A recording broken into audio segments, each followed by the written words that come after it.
चीन ने हमसे भी सीखना चाहता था, और एक हमारे लिए चीन में एक रेस्पेक्ट था कि भारत भी एक बहुत पुरानी सभ्यता है, और भारत ने प्रगति की है। उसके बाद धीरे धीरे चीन में जबकि तरक्की हुई, और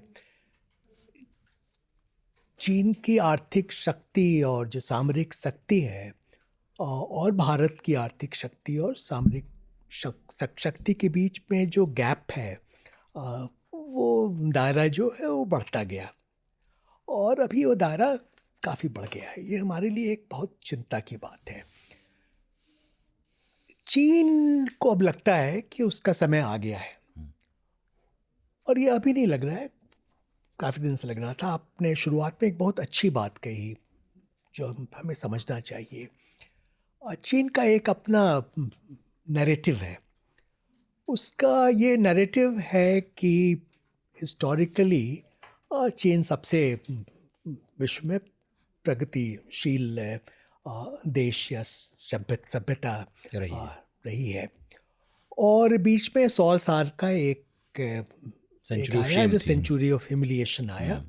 उस बीच में वो काफ़ी पीछे हो गए, और फिर से they want to become what they call strong and prosperous, फू छियांग वो चीनी में बोलते हैं। और अब उनको लगता है कि वो पहुंच रहे हैं, उसके करार पर आ गए हैं।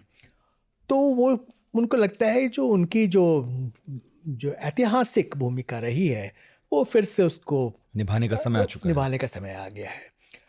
वो ऐतिहासिक भूमिका रही या ना रही है वो अलग प्रश्न है, और वैसे हमारी भूमिका भी कोई कम नहीं थी।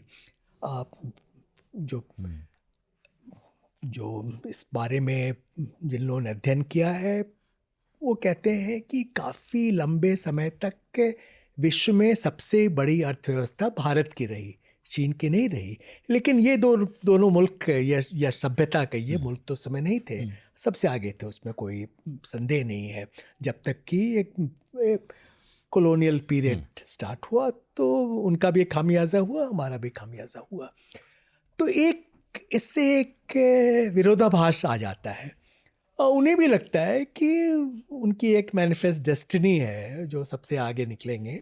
हम ये नहीं बोलते हैं कि हम कोई केंद्रीय सभ्यता हमारी रही, वैसा हमारा नहीं है विश्वास, लेकिन हम किसी से कम नहीं है, ये हमारा भी विश्वास है। लेकिन चीन में जब देखते हैं, वो खासकर एशिया को देखते हैं, तो उन्हें लगता है कि यहाँ तो एक हायरार्की है, और उस हायरार्की में वो सबसे ऊपर है। हमें भी नीचे रहना वो मंजूर नहीं है।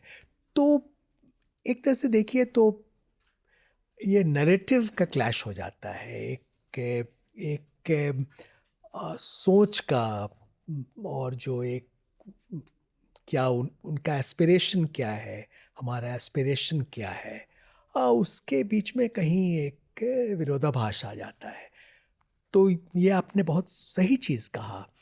चीन को समझने के लिए समझना बहुत ज़रूरी है, और भारत चीन संबंध क्यों आसान नहीं रहेगा, उसे जानने के लिए भी ये इस प्रश्न का उत्तर क्या है, ये जानना ज़रूरी है।